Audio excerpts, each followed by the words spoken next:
기도하겠습니다. 주님 감사합니다. 오늘 주시는 말씀 붙잡고 갑질하는 삶을 내려놓고 값을 하는 삶을 살게 해 주시옵소서.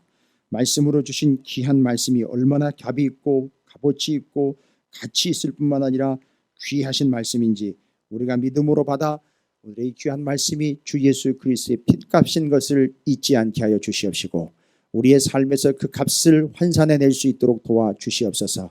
주님 세일하는 것 찾아다니지 않게 하여 주시옵소서. 싼 것 찾지 않게 하여 주시옵소서. 가치 있고 값어치 있고 귀중하고 소중한 하나님의 약속의 말씀, 그 약속의 말씀이 반드시 나에게 이루어진다는 믿음 가지고 살아가는 우리 모두가 되게 해 주시옵시고 찾으시는 교회가 되게 해 주시옵소서. 이렇게 값어치 있게 주님 앞에 달려나왔습니다. 날씨도 덥고 힘들고 거리도 멀고 여러 가지 상황과 환경이 이루 말할 수 없는 여건과 환경 가운데 있으나 주님이 내게 소중하기에 그 말씀이 소중하기에 그 값이 있기에 그 값을 어기지 않고 값어치 있게 여김으로 믿음으로 나와싸우니 주여 귀한 말씀 값있게 받고 그 값으로 드러내는 귀한 삶을 살게 해 주시옵소서.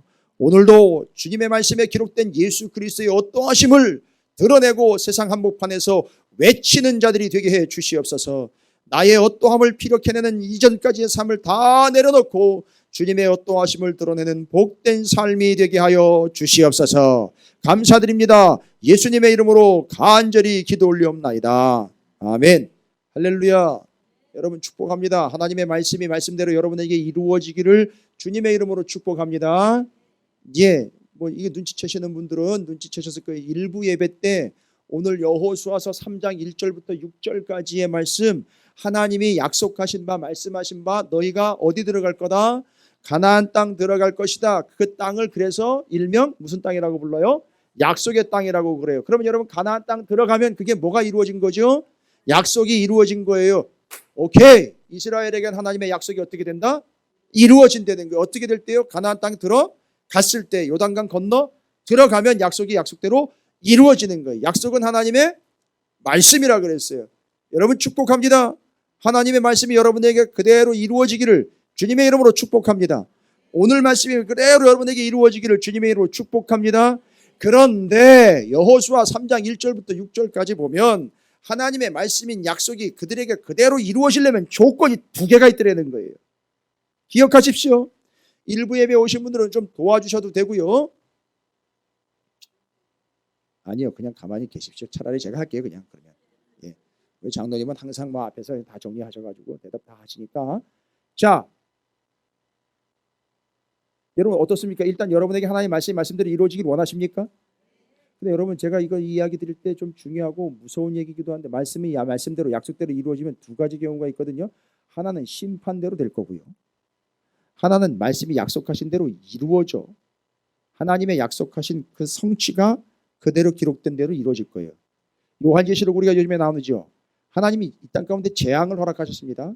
재앙은 믿는 자와 안 믿는 자에게 동일하게 퍼집니다. 근데 문제는 뭐냐면 안 믿는 자들에게는 재앙이 뭐가 돼버리고요? 심판이 돼버리고 믿는 자들에게는 그 재앙의 고통이 뭐가 된다?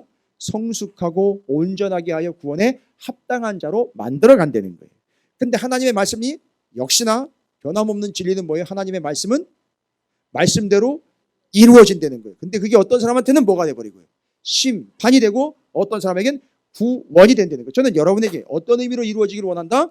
구원의 의미로 이루어지게 되기를 원한다. 그래서 약속의 땅인 가나안 땅 들어가는 건 구원받는 걸 얘기하는 거지 심판받는 걸 얘기하는 게 아니에요. 그럼 두 가지예요. 말씀이 말씀대로 여러분에게 구원과 약속으로 이루어지려면 행복한 것으로 이루어지려면 첫 번째 맨 앞에 이스라엘의 맨 앞에 요단강을 건너갈 때 맨 앞에 무엇이 앞서서 인도가더라? 언약궤가 제사장들이면 언약궤가 맨 앞에 있어요.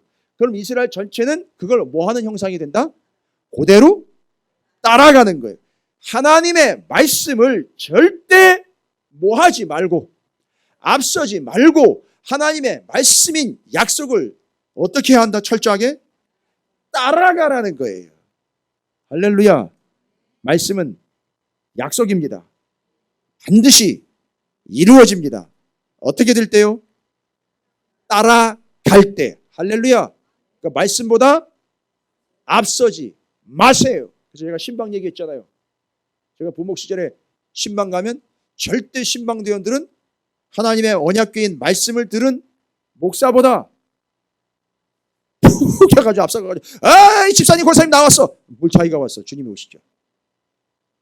예의도 없고 개념도 없고 말씀을 모르니까 그럴 거라고 이해는 하지만 그 집한테는 그게 뭔 일입니까 도대체. 제가 왜 어떤 믿음으로 그걸 명령했느냐 하면 목사가요. 목사니까 목사 대접해달라는 얘기가 아니에요. 제가 믿는 바 믿음이에요. 여러분 지금 1부 예배 때도 오셨고 2부 예배 때 성도님도 계시기 때문에 신방을 받고 안 받고는 여러분이 결정하셔요. 그러나 신방 일단 제가 들어가면 그건 제 주도권이에요. 싫든 좋든요. 따라서 여러분에게는 신방에 받을 수 있는 권한과 받지 않을 권한 다 있어요. 받고 싶으면 바쁘시고 아니면 많은 거예요. 그러나 저는 만약에 신방을 하게 된다면 직장이 됐든 사업이 됐든 어디 가정이 됐든 저는 어떤 믿음이냐면 제 허름한 검정색 가방이 있어요. 그래서 그 10년이 넘은 가방인데 거기다가 이 말씀을 넣어가지고 갑니다. 넣어가지고 갈 때 그 집 앞에 딱 서요. 그런 신방대를 줄줄이 따라갔겠죠. 눈치 없는 신방대원들은 문을 자기가 풀쩍 열고 나와서 제가 명령합니다. 절대 나보다 앞서지 마세요. 내가 목사기 때문이 아니라 나는 어떤 믿음이 있느냐 제사장적인 믿음이 있는 겁니다. 그래서 저는 언약궤 곧 허스름한 가방이지만 그 안에 하나님의 말씀을 담아가지고 가기 때문에 그 말씀을 가지고 가는 나는 제사장적인 믿음이에요. 이게 방송으로 나가기 때문에 쓰잘데기 없이 괜히 찝쩍거리면서 말도 안 되는 시비거리를 털어가지고선 뭘 요즘에 제사장이었는데 다 왕 같은 제사장. 맞아요. 다 왕 같은 제사장인 거예요. 다 인정합니다. 제사장적 믿음을 얘기하는 거지 제사장론을 얘기하는 게 아닙니다. 그 말씀이 언약궤가처럼 제 가방 안에 담겨있는 아무리 허스름한 가방이지만 그 안에 말씀이 담겨있어요. 그럼 저는 제사장적인 믿음을 가지고 갑니다. 그 집이 문이 탁 열릴 때 아까도 얘기했지만 어떤 센스 있는 가정은 가족들이 싹 도열을 해요. 문 밖에 싹 도열을 하다가 제가 그 가방을 말씀을 들은 그 가방을 들고 그 집에 첫 발을 딱 내디는 순간 어떤 센스 있는 집은 신발도 다 치워놨더라고요. 그래서 그 가방을 들고 하나님의 신방대원으로서 제사장적 믿음을 가진 이 목사가 말씀을 가지고 그 집에 첫 발을 딱 디디는 순간 저는 이런 믿음이 있는 거예요. 어떤 믿음이냐? 내가 말씀을 가지고 언약궤를 가진 제사장처럼 첫 발을 딱 디딜 때 마치 요단강이 쭉 갈라지는 것처럼 이 집에 어떤 문제가 있든 어떤 아픔이 있든 어떤 고통이 있든 하나님의 역사로 그 문제가 갈라지고 이 가정의 문제가 해결될 뿐만 아니라 하나님의 은혜와 말씀이 약속이 되어 이 집에 임하기를 원합니다. 될 줄로 믿습니다라는 믿음으로 제가 신방을 해요. 그래서 절대 나보다 앞서지 말라는 얘기를 해요. 저랑 같이 신방 다녀본분들은 눈치를 챘어요. 그래서 하는데 저랑 안 해본 분들은 훌쩍훌쩍 혼자 먼저 들어가가지고 난리를 피고 있어요. 앉아가지고. 심지어는 자기가 먼저 가가지고 앉아있어요. 또 집에. 이해되십니까? 이거예요. 따라서 그 말씀보다 뭐 하지 말라? 앞서지 말라요. 원칙 첫 번째예요. 뭐가 어떻게 되려면요? 하나님의 말씀인 약속이 그대로 여러분에게 뭐 하려면요? 이루어지려면 절대 말씀보다 앞서지 마십시오. 할렐루야. 물론 교회에 오실 때는 다른 사람보다 앞서도 돼요. 빨리 달려오셔도 됩니다. 그건 제가 논하지 않습니다. 그건 좋은 현상이에요. 됐죠? 그러나 우리의 인생에서 무엇보다 앞서지 말라? 말씀보다 앞서지 말라는 거예요. 그래서 요즘에 우리가 계속 얘기해 나의 어떠함이 바로 그거예요. 자꾸 말씀보다 앞서는 건 나의 어떠함, 내가 어떻고 나는 이런 게 바로 그거보다 앞서는 거예요. 죄송합니다만 제가 요즘에 뭐 어떻고 그것도 자기의 연약함을 나타내는 것 같죠? 아니요. 결국 자신의 어떠함을 드러내는 거예요. 알아요. 연약한 거 압니다. 부족한 거 알아요. 좀 불편하신 거 알아요. 그런데 그걸 핑계와 이유로 삼는다면 벌써 그게 자신의 어떠함이에요. 저는 오늘 여기 예배에 참여한 여러분들을 자신의 어떠함을 내려놓고 하나님의 어떠하심을 드러내는 존재로 부름받은 줄로 믿습니다. 절대 지금 우리는 말씀보다 앞서서는 안 된다는 거예요. 따라서 여러분에게 말씀은 말씀대로 이루어집니다. 미안한 얘기지만 여기 안 계신 분들한테도 말씀대로 다 이루어질 거예요. 더 미안한 얘기지만 안 믿는 저 세상에 죽어가는 사람들에게도 말씀대로 다 이루어져요. 됐습니까? 어느 누구도 예외 없이 다 말씀대로 이루어져요. 그런데 어떤 사람에게는 심판이고 어떤 사람에게는 구원이 된다는 얘기예요. 믿으시면 아멘 하십시오. 저는 여러분이 말씀대로 이루어져 구원 얻는 존재가 되기를 주님의 이름으로 축복합니다. 두 번째는 뭐냐면 앞에 언약궤하고 맨 뒤에 있는 이스라엘 백성들하고 인원이 너무 많기 때문에 며칠 차이가 납니까? 거리가 3일 길이 차이가 나요. 이스라엘이 광야에서 가나안 땅 들어가는데 맨 앞에 그 언약궤가 제일 먼저 가는데 그 언약궤하고 저 맨 꽁무니에 있는 이스라엘 백성들하고 거리 차이가 3일 길이 나요. 3일 길을 가다 보면 맨 뒤에 있는 사람들이요 어떻게 될 수 있느냐면 안 보여요. 앞에 가요. 우리는 어떤 착각을 합니까? 안 보이니까 뭐라고 생각을 해요? 없다고 생각을 해요. 하나님이 그래요. 하나님이 안 보이니까 없다라고 착각을 합니다. 아니요. 3일 길 정도가 차이가 나니까 뒤에 따라오는 사람들은 어떤 문제점이 있느냐면 안 보이니까 엉뚱한 생각을 해요. 안 보이고 좀 거리가 떨어져 있으니까 어떻게 해요? 주변 관광을 하면서 저기도 가보고 여기도 가보고 그래요. 그러다가 어떤 사람은요 3일 길 차이가 나니까 어떻게 돼요? 에라 모르겠다 그냥 멀어진 바에 그냥 여기서 주저앉자. 그걸 뭐라고 얘기하냐면 여호수아서 3장에서는 절대 다른 데 쳐다보지 말고 주변에 영향받지 말고 주변으로부터 영향을 주지도 말고 거기 머무르지도 말고 어떤 삶을 살아라. 3일 길 떨어져 있기 때문에 뭐 하기 쉽다? 3일 길 떨어져 있기 때문에 주변에 유혹과 영향을 받기 쉽다. 따라서 뭐 하라? 철저하게 성별되어라 라는 거예요. 철저하게 구별된 삶을 살아라 라는 게 두 가지예요. 어떻게 되려면요 말씀이 말씀대로 이루어지려면요. 그러다가 누가 등장을 하냐면 아말렉이 등장을 해요. 아말렉이라는 아주 교활한 민족이 등장을 해가지고선 3일 길 조금 더 떨어져 있는 사람들 가다가 눈초리가 벌써 이상해요. 교회 말씀 예수 그리스도 외에 하나님 외에 다른 거에 벌써 눈이 이렇게 돌아가는 사람들은 기가 막히게 아말렉이 보고 그들을 탁 하고 낚아챈다는 거예요. 이해가 되십니까? 그래서 3일 길 뒤로 쳐지면 아말렉이 쫓아와요. 저거 잡아먹어야 되겠다. 하이에나처럼 쫓아옵니다. 여러분에게 오늘 말씀대로 이루어지기를 주님의 이름으로 축복합니다. 그러려면 말씀보다 절대 앞서서는 안 됩니다. 그 다음에는요 여러분 삶에서 그 말씀으로 구별된 삶을 사시기를 주님의 이름으로 축원을 드립니다. 따라서 오늘 이 예배의 자리는 구별된 자의 확증의 시간이에요. 그래서 구별된 자답게 살아가는 것이 예배예요. 여러분 여기 와가지고 구원을 얻겠다? 이거 벌써 뭔가 포인트가 엇나간 거예요. 여기 와서 예배를 드리는 걸 통해서 구원을 얻겠다가 아니라 이미 구원 얻은 자들을 구별된 자리로 부른 게 예배예요. 그래서 구원받음을 감사로 영광 돌리는 게 예배입니다. 할렐루야. 반드시 예배는 여러분 참석하셔야 되는 거예요. 무슨 수가 있어도요. 할렐루야.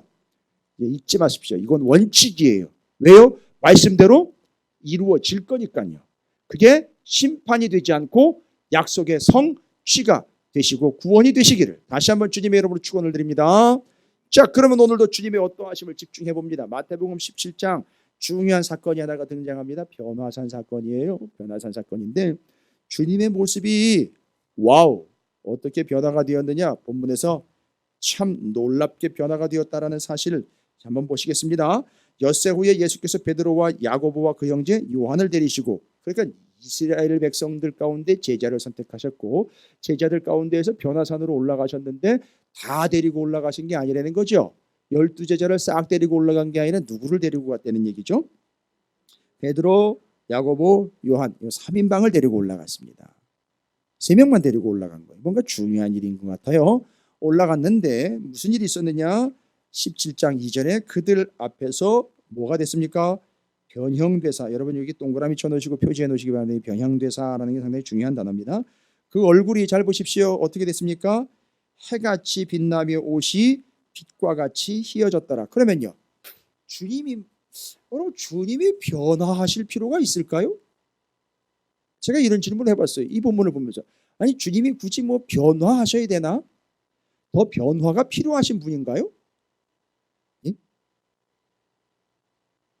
여러분의 표정은 그걸 왜 나한테 물어요? 이런 표정입니다.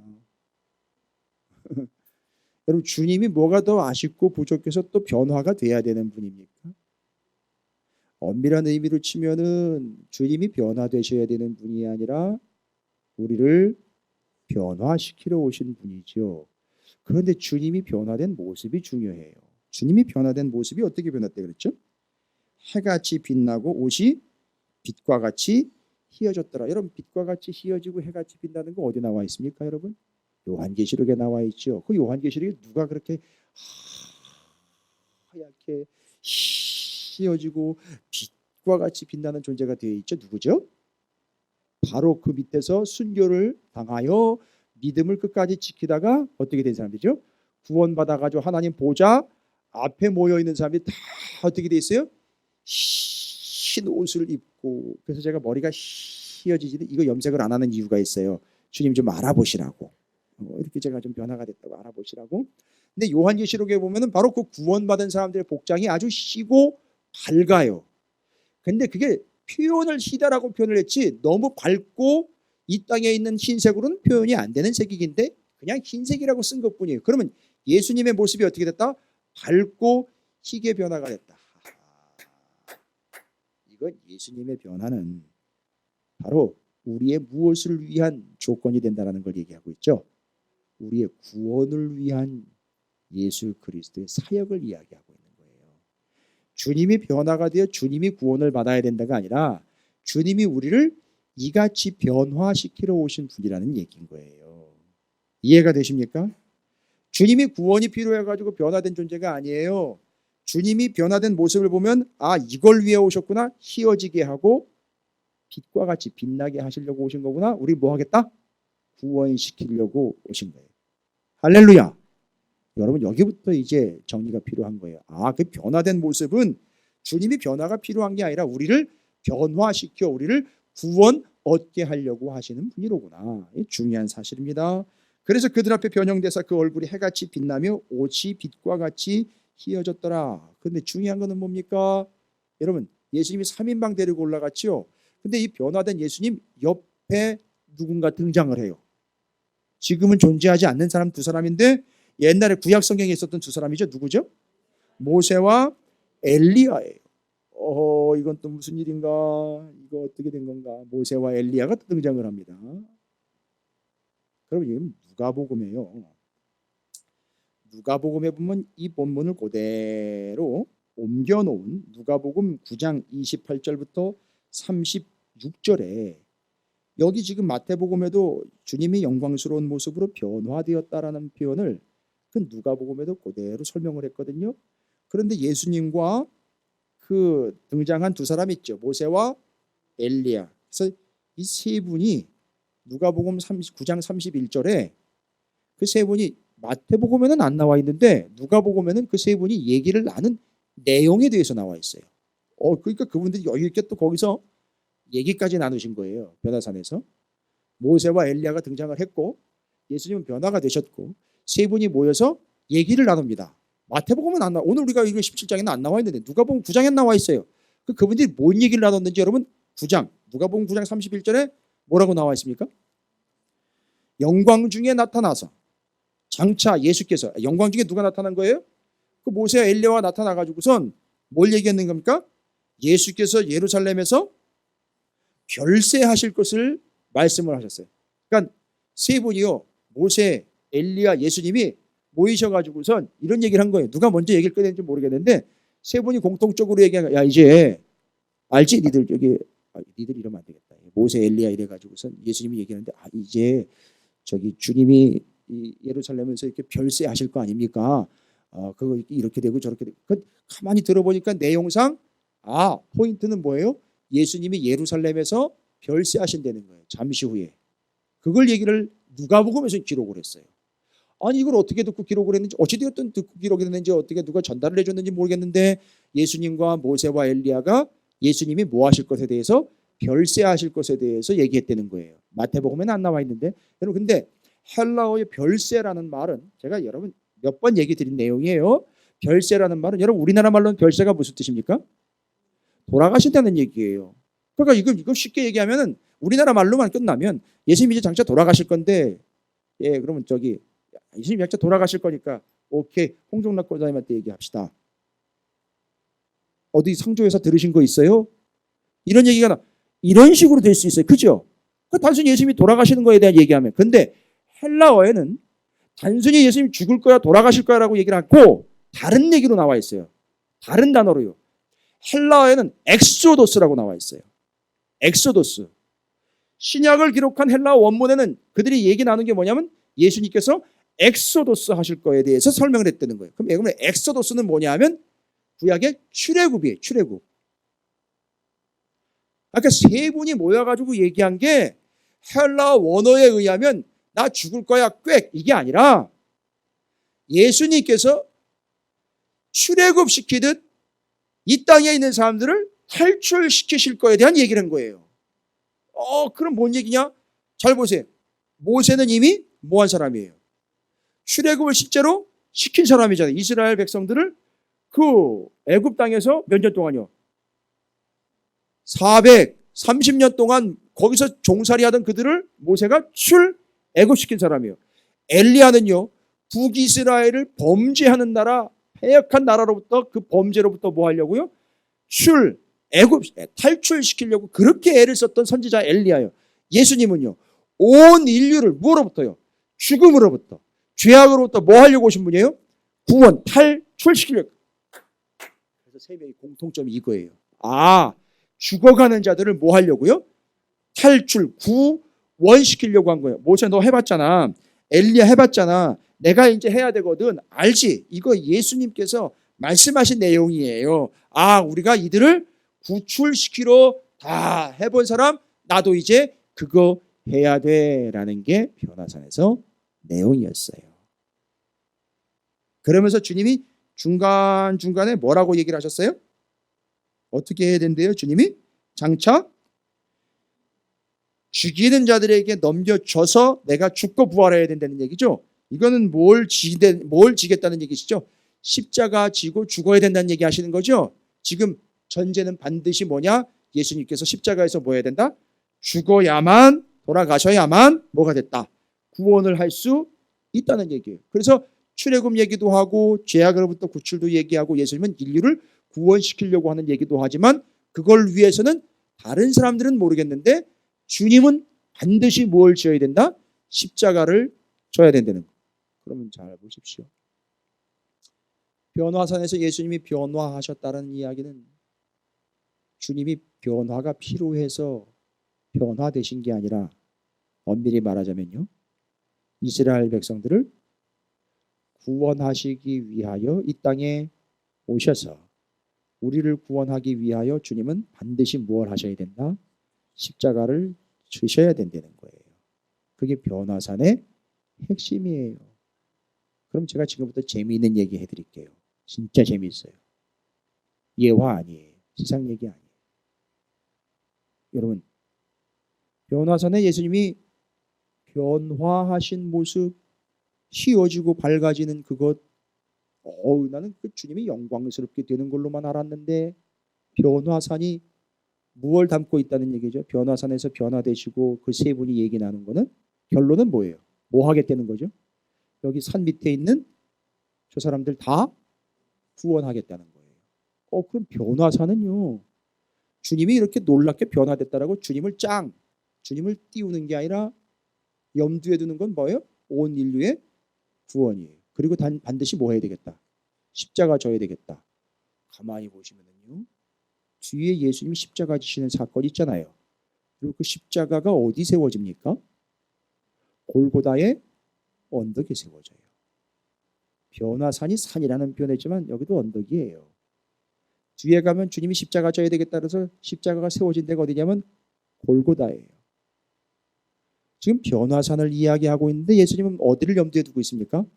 골고다를 염두에 두고 있습니다. 잘 들어보세요. 진짜 재밌어요.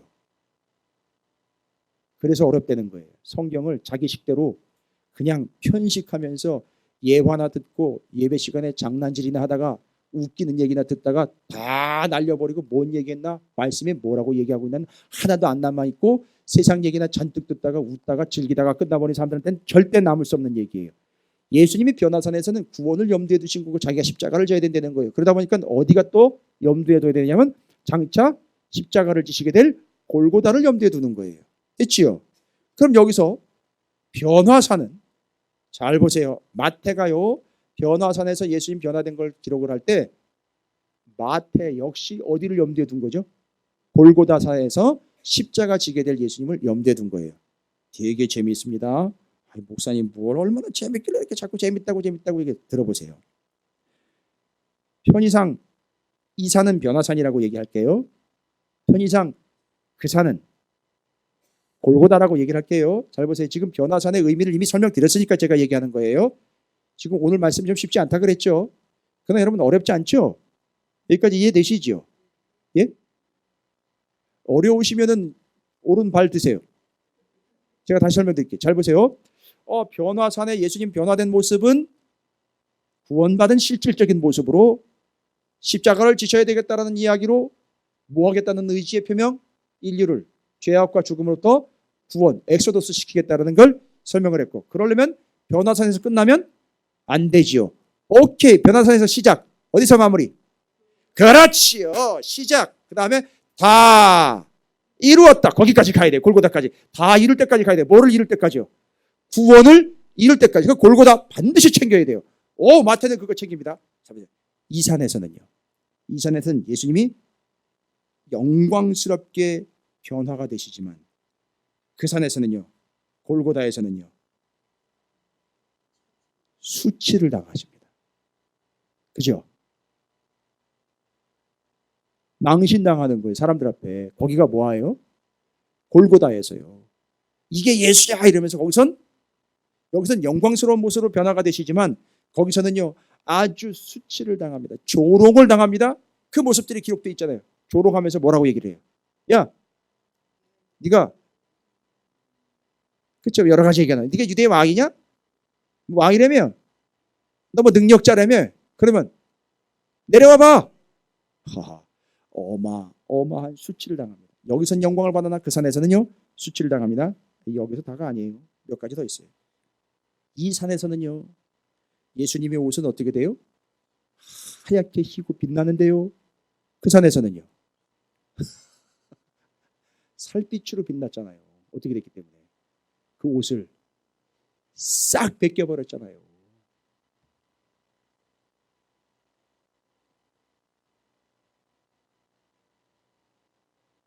잘 듣고 정리하세요. 신앙생활 수십 년 해도 변화산과 골고다가 연결이 안 돼가지고 지금 골짜기에서 헤매고 있는 영혼들이 한둘이 아니에요. 변화산에서 시작된 구원이 골고다에서 완성이 돼야 되는데 아직도 골고다 근처에서 골골대고 있는 영혼들이 한둘이 아니에요. 잘 들어보시라고요. 새로운 얘기 아니에요. 지어낸 얘기도 아니에요. 기록된 의도를 얘기 드리는 거예요. 변화산에서 구원하겠다라고 작정하신 걸 골고다에서 완성해 가는 거예요. 그래서 2개까지밖에 안 나왔어요. 아직. 거기선 영광을 받았으나 이 산에선 영광을 받았으나 거기서는요 수치를 당하셨습니다. 이 산에서는요 주님이 영광스럽게 하얀색으로 변하고 빛막 나는데 그 산에서는요 싹 발겨벗겨 가지고서 그냥 수치가 다 드러났죠. 옷 싹 벗겨졌습니다. 그리고는요 병사들이 그 옷을 나누어 가져요. 다 찢어 가지고 나누어 가졌습니다. 세 번째는요 예수님 옆에는요 지금 예수님 옆에는 이 산에서는요 모세와 엘리야가 있는데요. 그 산에서는요 강도 둘이요. 와, 이렇게 눈치가 좀 채지세요? 눈치가 이렇게 채지십니까? 즉 골고다에서 지금 변화산에서 시작된 그 역사가 골고다에서 지금 그 강도 둘은 뭐가 필요한 사람들이에요? 구원이 필요한 사람이라고요. 옆에 있는 사람 이렇게 쳐다보세요. 경멸과 멸시 말고요. 애처로운 눈빛으로 너나 내나 강도요. 이렇게 표현해 보세요. 당신이나 나나 강도요. 그런데 강도가 돌아다니면 문제예요. 그런데 강도가 같이 매달렸다는 게 구원이에요. 할렐루야. 자, 요 변화산에 이 산에서는 모세와 엘리야가 옆에 있어요.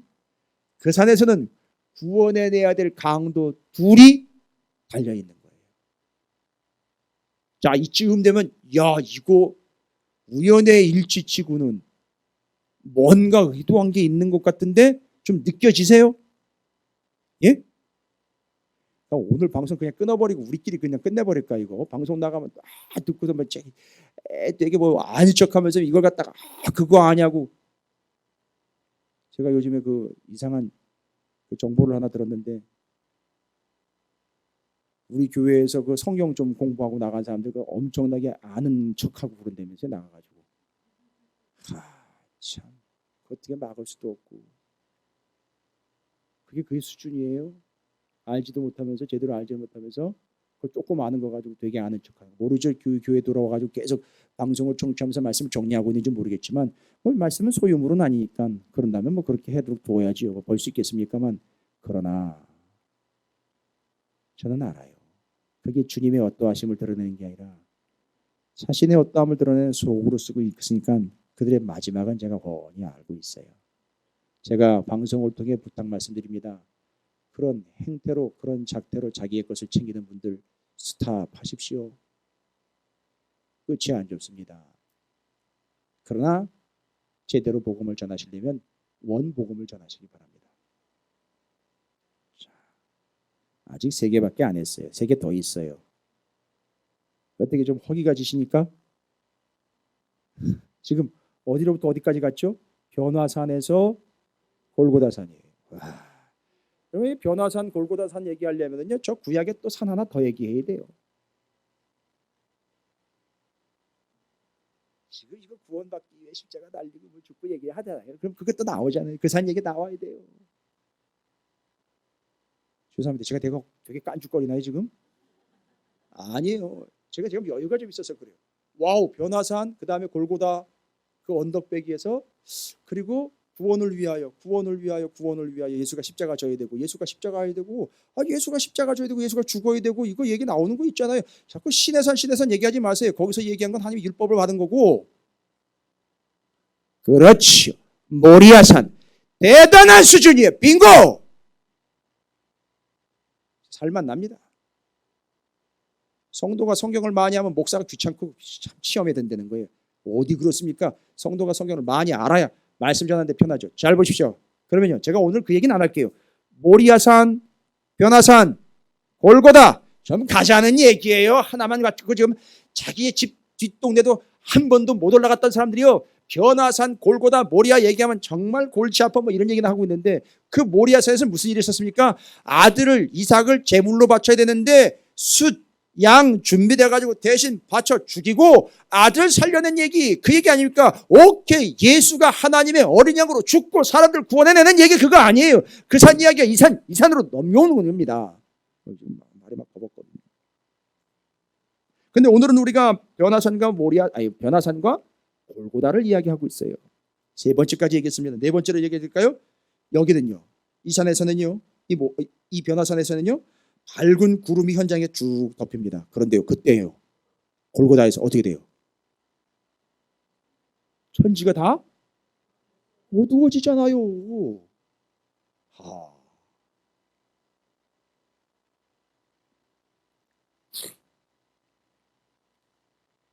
어둠의 의미는 아까 예전에 말씀드렸죠. 어두워진다라는 말은 보지를 못하는 거예요. 보지를 못하지만 뭐 하면 돼요? 어두워도 들으면 돼요. 그렇죠. 그래서 오늘 말씀이 뭐라고 그러는지 아세요? 야 쓰잘데기 없는 소리 하지 말고 뭐예요? 예수님이 하나님 뭐라 그래요? 들어. 이런저런 얘기하지 말고 이는 내 사랑하는 아들이고 기뻐하는 자니까 너는 그의 말을 들어. 와우! 변화산에서 이 이야기가 정리가 돼야 골고다에서 온 세상이 칠흑같이 어두워질 때 그때 무슨 일이 이제 발생되는 거죠? 어떻게 한다는 거죠? 주의 말씀을 듣게 된다는 거예요. 그럼 듣는 자들은 다 구원을 얻는다는 거예요. 그럼 뭘 알고 아멘 하시는 거죠 지금? 정리가 되니까 연결되니까 아멘 하시는 거죠? 여러분이 이 정도로 수준 높아졌어요 지금. 예? 와우. 변화산에서 지금 그 변화가 골고다의 구원으로 연결이 되고 있는 걸 제가 설명을 드리고 있어요. 제가 처음에 말씀드렸어요. 이게 쉽지 않을 거라고요. 좀 어려울 수 있다고요. 그러나 이건 완성을 얘기하고 반드시 챙겨야 되는 거예요. 그 전에 모리아산 얘기까지 드렸습니다만 그 수준까지 우리가 가기 위해서는 쭉 통해야 되겠지만, 자, 다시 또 설명드립니다. 5번째입니다. 여기는요, 이 산에서 변화산에서 베드로가요, 와우, 이 변화된 모습을 보고 막 신나가지고 난리가 났어요. 세상에 이게 좋사오니 여기서 초막새 찍겠습니다. 그래서 세 분 위해서 제가 지어놓을 테니까 여기 떠나지 말고 여기 계시지요. 라고 난리가 났어요. 아주 급 흥분이 됐습니다. 그렇죠? 막 조사오니 연발을 하는데, 잘 보십시오. 거기 골고다 직전에 무슨 일이 있었습니까? 베드로 예수님을 난 몰라요 라고 부인을 해버렸단 말이죠. 그렇죠? 그 다음에는요, 끝으로 여기는 하나님이 직접 이사야에서 뭐라고 얘기했어요? 하나님이 직접 예수님 보고 네 사랑하는 아들이요, 네 기뻐하는 자다라고 얘기를 했죠. 그런데 잘 보세요. 골고다에서요, 군인들이 뭐라 그런지 아세요? 예수님 보고 돌아가시고 난 다음에 십자가에 달린 예수님 보고, 예? 그 사람은 진짜 하나님의 아들이다. 잘 보세요. 뭔가 지금 연결점이 있죠. 그죠? 변화산에서 지금 뭐가 시작됐어요? 변화가 시작됐어요. 근데 그 변화는 뭐를 담고 있어요? 구원을 전제로 하고 있어요. 됐죠? 예수님이 변화가 필요한 분이 아니에요. 우리가 필요한 거죠. 그래서 예수님이 그렇게 변화된 것을 보여주심으로 우리에게 너희들은 변화를 통하여 뭐 해야 된다? 구원을 받아야 된다는 것을 이야기하시면서 그게 어디서 완성이 된다는 거죠? 골고다에서 완성이 되는 거예요. 그 산과 이 산을 보니까 진짜 연결되더라는 겁니다. 그래서 거기서는 그 죄된 모습들이 적나라하게 폭로가 돼요. 그래서 그것 때문에 주님이 그 십자가를 지고 거기서 죽어서 완벽하게 변화된 이 모습으로 그들을 구원해 내셨어요. 할렐루야. 됐죠? 자, 여러분 이제 지금부터 본론 들어갑니다. 세상에, 목사님 지금이 이제 본론이에요? 여러분 중요한 단어는 뭡니까? 변화산에서 제가 아까 동그라미 치라 그랬죠. 뭐죠? 변형됐다라는 얘기. 변형. 저 이거 고민 무지하게 했어요. 이 단어 때문에 엄청 고민하며 헷갈렸어요. 변형은 뭐 바뀐 걸로 이야기하면 끝나는 거 아닙니까? 아니에요. 변형이라는 말. 변형.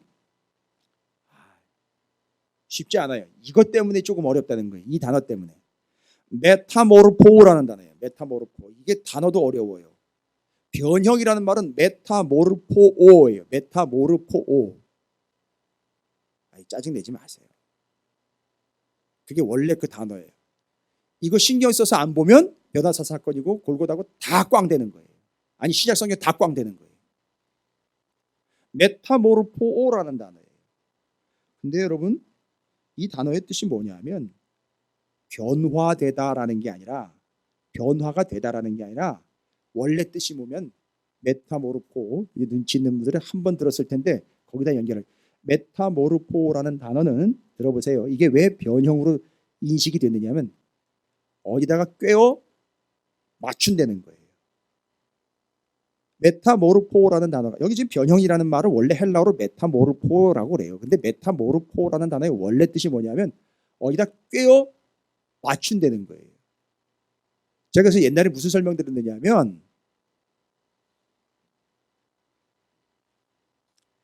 폼 그리고 한 예를 드렸어요. 과일이나 채소 재배할 때 모양을 만들려고 틀에다가 플라스틱 틀에다가 이렇게 처음부터 어떻게 해요?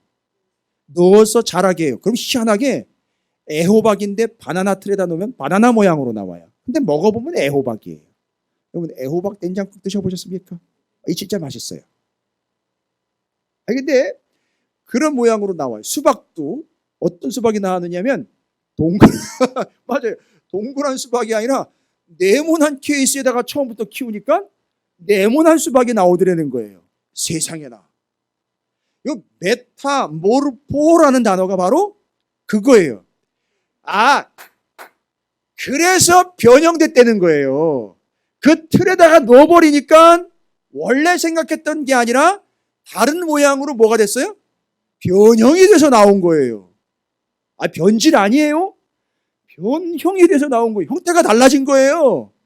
그러니까 메타모르포라는 말은 예수님께서 변화됐다는 얘기죠. 근데 예수님께서 변화가 된 거를 지금 우리는 바뀌었다고 이야기하지만 아니요. 예수님이 어느 틀에다가 확 박혀버린 거예요. 그 틀에. 그래가지고 그 틀로 우리에게 오신 거예요. 메타모르포라는 단어는 이게 중요한 거예요. 전국에서 지금 처음으로 얘기하는 거예요. 전 세계적으로 처음일 거예요. 저 사람 이단이야 뭐야?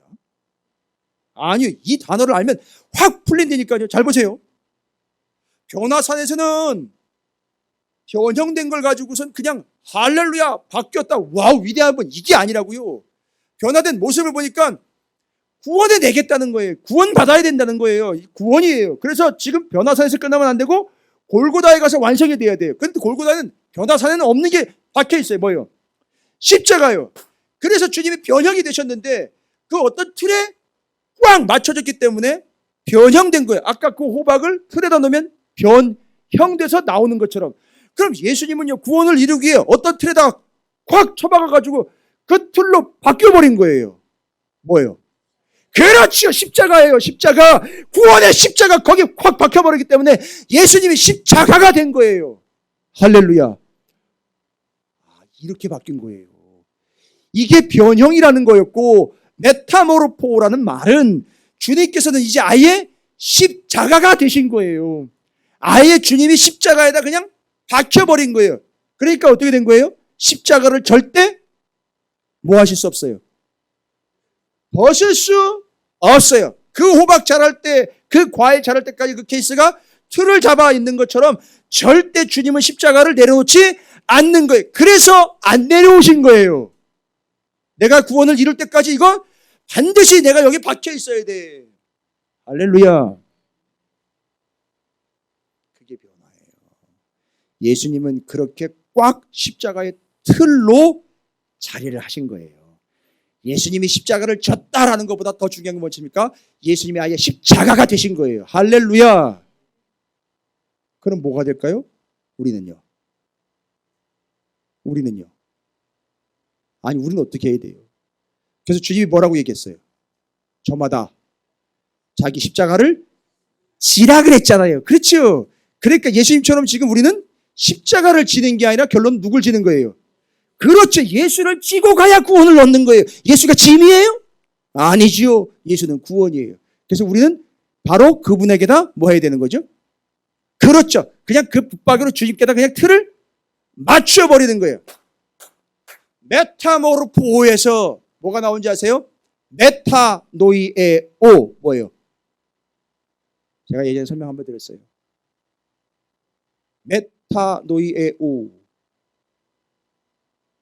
메타노이에오. 이 되게 유명한 단어인데 회개 맞습니다. 회개가 거기서 나온 거예요. 메타모르포라는 단어에서 메타노이에오. 그러면요 지금 우리는요 회개가 뭔지 아시죠? 그냥 옛날에는 그냥 단순히 아닌 것에서 돌이키는 걸로 알았는데 제가 설명 한번 들었어요. 그 회개가 뭐냐면 누구에게로 돌이켜요? 예수에게로 돌이켜가지고 아예 우리를 누구한테요? 예수의 폼에다 그냥 갖다 끼워 맞추는 거예요. 그래서 그냥 잘못했어요로 끝나는 게 회개가 아니고 예수의 폼에다 맞춰가지고 아예 이제는 예전 삶을 살지 않고 완벽하게 돌아서 있는 상태에 예수의 폼이 되어가지고 예수의 틀에다가 갇혀가지고 예수님처럼 살아가는 게 회개의 삶이라는 본질이에요. 그래서 메타노이에오가 거기로부터 나오는 거예요. 그러면 잘 보십시오. 와우. 예수님이 어떻게 되셨다고요? 변화산에서? 변화되셨죠. 그러면요 우리도 뭐 할 수 있어요? 변화될 수 있어요. 뭐 하면 변화되는 거예요? 우리가 진짜로 제대로 회개하는 것을 통해서 예수님이 뭐 되신 것처럼 우리도 뭐 할 수 있다? 변화되는 거예요. 이게 다 변화가 뭐와 연결되는 거죠? 결국에 구원과 연결됐습니다. 빙고. 와우. 맨날 변화 얘기하죠. 우리 변화를 뭐라고 이해하냐면 바뀐 걸로 얘기하죠. 아니요. 성경은 뭐로 얘기해요? 제대로 뭐 하면은요. 우리가 제대로 뭐 하면은요. 회개하면 그게 변화된 거예요. 할렐루야. 여러분 변화를 경험할 수 있게 되기를 바랍니다. 아니 변화되시기 바랍니다. 변화하세요. 그게 뭐라고요? 예수 그리스도의 틀에다 그냥 콱 맞춰버리는 거예요. 그러니까 지금 이 틀에다가 맞춰버리는 거예요. 이 말씀으로 오신 예수 그리스도에다 맞춰버리는 거예요. 그래가지고 이 말씀 그대로 살아가는 거예요. 이대로 찍어내는 거예요. 됐죠? 그게 변화예요. 그게 회개라고요. 할렐루야. 그게 구원이란 말입니다. 정리되셨습니까? 그러면 주님은요, 십자가를 지시고 이제 그 십자가에 뭐를요? 우리의 죄 때문에 피를 흘리셔 값을 지불하셨어요. 할렐루야. 제가 왜 그럼 값 얘기로 가느냐? 마태는 정확하게 이야기하면 변화 얘기만 하려고 하는 게 아니라 그 값을 얘기하려고 했던 거예요. 왠지 아십니까? 눈치채셨어요? 뒤에 뭐가 나와요? 성전세 나오잖아요. 성전세예요. 돈 지불하려는 거예요. 너 거기 들어가려면 예수 너도 그렇고 베드로 너도 그렇고 성전에 들어가려면 뭐 지불해? 성전세 지불하려는 거예요. 그런데 주님은요, 변화산 사건을 통해서 예로 하시면 주님은 십자가의 붙박이 틀로 콱 박혀버리신 분이죠. 구원이시죠. 십자가시죠. 아예. 그러니까 그분은 거기서 이미 뭐 하신 거예요? 값을 지불하셨기 때문에 성전세 얘기할 때 나는 돈 낼 필요가 없는 거예요. 여러분 잘 보십시오. 십자가에 자신의 피로 값을 다 지불하셨단 말이에요. 할렐루야. 연결이 되세요? 아이 놀랍네요. 그래서 지금 예수님은요, 그 값을 지불하신 분이에요. 십자가에서 빚값을 지불하시고 우리를 구원해 내신 분입니다. 그래서 뒤에 성전세 나오는 거에서 돈 안 내라고 얘기하니까 왜 내야 돼? 이미 내가 다 지불을 했고 나는 하나님의 아들로서 구원자인데 내가 왜 내야 돼? 내려면 니들이 내야지. 이런 얘기잖아요. 그렇죠? 됐죠? 근데 니들이 내야 되는데 내지 않아도 되잖아요. 그죠? 정확하게 뭘 성전세로 얘기할까요? 그러면 여러분 성전세는 뭐예요? 그 당시에 성전세를 하면 성전에 들어가기 위해 돈을 내는 일종의 세금이잖아요. 그렇죠? 그러면 그게 뭘까요? 우리는 이미 어떻게 된 거예요? 값을 지불한 거죠. 그 값이 뭐예요? 예수예요. 와우. 그러니까 이제 보세요. 예수 그리스도를 우리의 빚 값으로 주셔서 우리는 이미 뭐한 상태? 값을 지불한 상태예요. 됐죠? 그러니까 요구할 때요. 여러분 뭘 요구를 합니까? 야, 돈 내라고 이야기할 때 우리는요 지불해야 돼요. 뭘로 지불하면 됩니까? 예수 그리스도를 믿음으로 지불된 거예요. 됐죠? 그럼 이제 여러분 어떻게 우리는 또 성전세라는 개념이니까 그럼 그 삶을 살아가는 우리는요 맞아요. 의미상으로 우리도 지불해야 될 성전세라는 게 있어요. 그게 뭔지 아세요? 값을 통과하기 위해서 이거예요. 예수께서 이미 값을 지불하셨으니 값이 되셨으니까 잘 보시면 성전세 이야기는 결론입니다. 어떤 결론일까요? 예수가 뭐가 되는 거예요? 값. 예수가 최고의 가치가 되고 최고의 가격이 되는 거예요. 무슨 얘기인지 아시겠어요? 그걸 놓고 얘기하는 게 아닙니다. 여러분 최고의 가격, 최고의 가치가 됐죠? 그러면 어떤 삶을 살아야 돼요? 성전세 얘기 결론 먼저 얘기 드리는 거예요. 성전세 내라는 얘기는요. 여러분 성전세 내셔야 돼요. 성전세 내셔야 된다고요. 근데 그걸요. 주님이 지불하셨다고요. 그럼 이제 입 쓱 닫고 있는 게 아니에요, 여러분. 결론 얘기 드릴게요. 여러분 삶의 최고의 가치를요. 여러분 구원을 위해서 이미 예수님이 지불했기 때문에 여러분이 최고의 가치로 여기는 걸 어떻게 해야 돼요? 정확하게 얘기하십시오. 누가 지불했어요? 주님이 지불하셨기 때문에 여러분 최고의 가치를 예전 같으면 싹 다 몰수하고도 여러분 구원 못 받았어요. 근데 예수님 때문에 한 번에 주님이 지불하셨기 때문에 그 가치를 여러분이 최고의 가치로 여기는 여러분의 삶의 최고의 가격이 되는 걸요. 그걸요. 이제 누구한테 성전세로 바쳐야 되는 거예요? 예수 그리스도께 바치셔야 되는 거예요. 뭔 율법 시대 다 끝났으니까 11조도 안 내려도 되고 뭐도 안 되고 믿음과 마음으로만 해도 된다고 누가 그런 헛된 소리를 합니까? 아니요. 이제 최고의 가치가 돼가지고 최고의 값을 지불하신 그분이 내게 최상의 가치가 됐기 때문에 여러분 최고라고 여기는 건 주님을 위해서 드려야 되는 거예요. 이제는. 그래서 아나니아와 삽비라가 자기의 최고의 것을 드리지 않고 빼놓고 드리다가 난리 난 거고요. 그 이전에 누구예요? 바나바요. 자기 집 다 팔아가지고 누구한테 갖다 줬어요? 주님의 몸된 교회에 갖다 바쳤단 말이에요. 최고의 가치로 최고에게 드린 거예요, 여러분. 집 팔아 드리라는 얘기가 아니에요. 최고의 값을 지불하신 주님께 드리는 게 성전세예요. 누가 성전세 내지 말라 그래요? 성전세 내야 돼요. 이젠 얘기하면 교회세가 되나요? 내줘야 돼요. 주님이 지불하셨으니 이젠 내가 지불할 필요가 없다. 오케이, 그거 넣어놨다가 나중에 어디다 써먹어야지. 아이, 절대 안 돼요. 그걸 최고의 값을 지불하신 주님을 위해 바치는 게 진짜 성전세인 거예요. 됐죠? 와우, 이걸 어떻게 얘기했어요? 값을 지불하신, 십자가의 값을 지불하신 그분을 위하여 성전세인 최고의 가치를 주님께 드리는 삶, 양쪽으로 된 거예요. 됐어요? 근데 가운데 하나가 끼어 있습니다. 이게 중요한 얘기인데, 야, 이거 참 복잡한 얘기고 중요한 얘기인데, 가운데 무슨 얘기가 끼어 있습니까? 예? 귀신, 그렇죠. 그 아들이 귀신 들려가지고선 병이 들어가지고선 쫓아왔는데 주님하고 누구하고 올라가 있었어요? 변화산에. 베드로, 야고보, 베드로, 요한, 야고보가 올라가 있단 말이죠. 그럼 나머지 몇 명은요? 9명은 어디 있었어요? 밑에 있었죠. 그 나머지 9명한테 자기 애가 귀신 들린 부모가 애를 데리고 왔어요.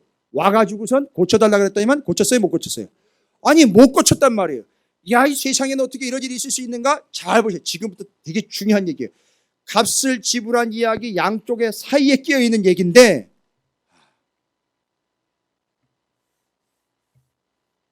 제가 기도 많이 했어요. 하나님, 이거 얘기 전하면 과연 우리 성도 중에 누가 몇 명이다 이거 알아들을까요? 좀 더 쉽게 가는 방법 없습니까? 없어. 그냥 전해. 네가 하는 게 아니라 내가 하는 거야. 내가 깨닫게 하면 깨닫는 거고, 아니면 또 그 다음 기회를 잡아야지. 근데 언제까지 그거 묵어놓고 갈 거야? 언제까지 그렇게 수박 겉핥기로 갈 거야? 그 말씀 들어야 될 사람들이 분명히 있을 거야. 단 한 사람이라도 듣고 깨닫게 해줘.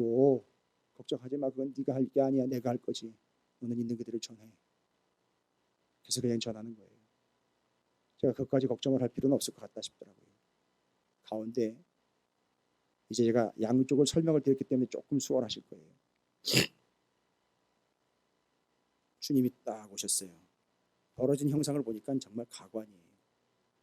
귀신을 하나 쫓아내지도 못하고 그 짓을 하고 있어요, 제자들이. 주님께서 되게 화를 내셔요. 뭐라고 얘기하냐면, 야, 이 믿음이 없고, 야, 이 패역한 세대야. 아니, 믿음이 없다는 얘기는 이해가 돼요.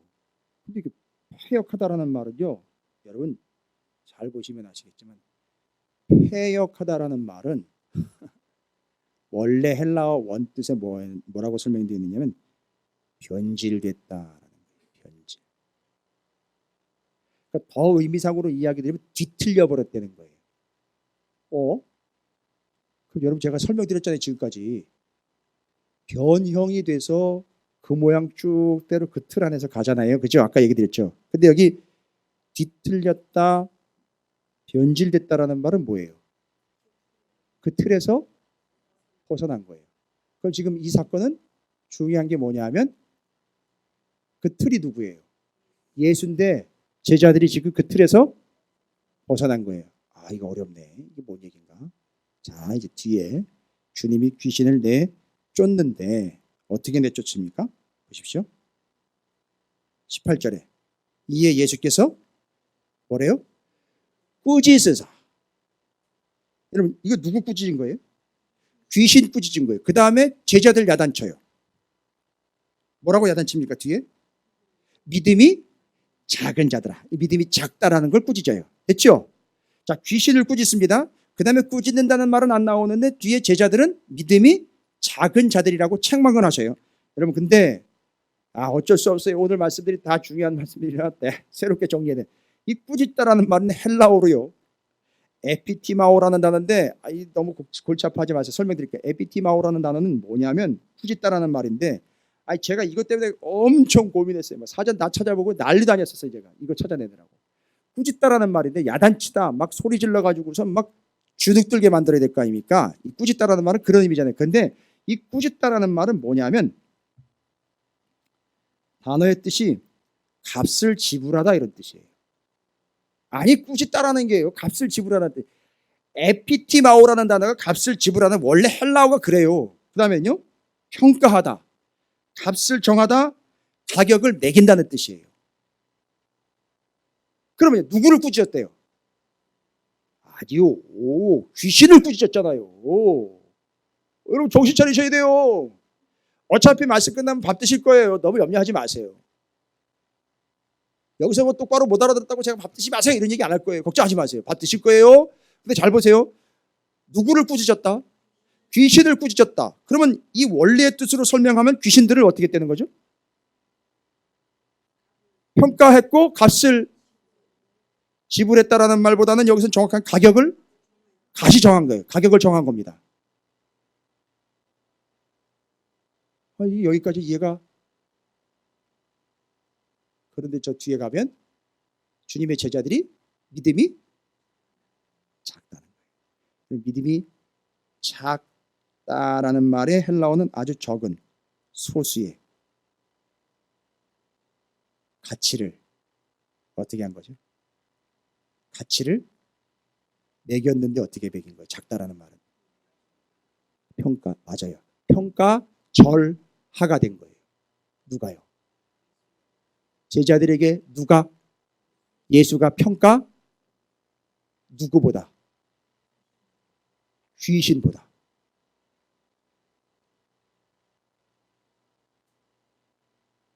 여러분 이거 별로 안 놀라시는데 이거 지금 잘 보세요. 왜 못 쫓았어요? 그러니까 예수님이 일단 제자들한테는 니들 믿음이 작았어. 작았다라는 말은 이 사람들이 작은 게 아니라 이 사람들이 예수님을 가격을 어떻게 한 거예요? 적게 매긴 거예요. 값은 어떤 값이었는데? 잘 보세요. 다 얘기했잖아요. 값은요. 십자가의 최고의 가치를 매겨야 되는데 값을 적게 매긴 거예요. 그러니까 예수님이 오셔가지고 니들은 값을 적게 매긴 거야 하고는 가격표를 달고 있는 누구한테 간 거예요? 귀신한테 가가지고 이게 누가 이따위로 가격을 붙여놨어? 사장님이 오셔가지고요. 종업원이 열심히 그래도 종업원이 일을 한다고 했는데 세상에 무슨 일이 발생된 거예요? 아이 세상에 100만 원짜리 모피포트에다가 15만 원 이렇게 붙여놓은 거예요. 그러니까 사장님이 와가지고 이게 어떤 이런 짓을 한 거야? 야, 이 100만 원짜리에다가 누가 15만 원짜리 붙여놨어? 가격표 가져와. 가격표 가져와.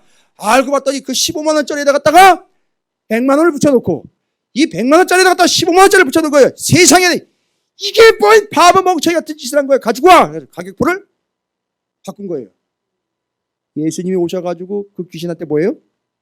꾸짖었다 이런 얘기는 야, 너 임마 네가 지금 100만 원짜리인 줄 알아. 너 15만 원짜리야. 다시 조정해가지고 가치를 어떻게 해버린 가격을 완전히 다운시켜버린 거예요. 조절을 시켜버린 거고 제자들은 주님은 안 보이니까 주님이 안 보이니까 이 귀신의 존재가 더 커 보였던 거예요. 그래서 믿음이 작은 자야 가치를 주님보다 더 높여놓고 주님은 저 밑에 가치 하락을 시켜버렸구나. 그러니까 귀신이 안 나고 뚝 버티고 있지. 예수님이 오셔가지고 너 임마 15만 원짜리 안 되는 너라고 같이 가격표를 딱 띄어가지고 내버린 순간 깨갱 하면서 귀신이 쑥 빠져나간 거예요. 잘 보세요. 지금 제가 뭔 얘기하려고 하는지 아세요? 결론은 이거예요. 십자가의 최고의 값을 모르고 주님을 너무 다운시켜버린 게 주님이 오셔가지고 가격 조정.